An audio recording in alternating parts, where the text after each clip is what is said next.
45 g kryštálového cukru, 25 g studenej vody a 20 g solamílu, pretože solamíl je bezlepkový. Inak sa tam má použiť kukuričný škrob, ale ja to robím so solamilom a je to úplne v pohode. Plnohodnotná náhrada kukuričného škrobu. Najskôr si vsypeme tento kryštálový cukor do ovocia.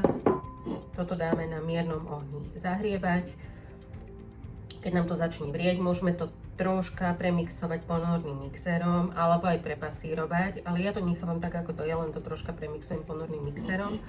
A potom zmiešame škrob s vodou a vlejeme to do toho zohriatého ovocia a dobre to rozmiešame. Tu necháme vychladiť a buď ju teda dáme iba zachladiť do chladničky a môžeme ju potom cez vrecúško normálne dávať priamo do torty, alebo ho dáme do formy menšej, ako je tortová forma, do mraziaku a vlastne celú takú a také celé zamrazené to potom vložíme do torty ako ovocný vklad.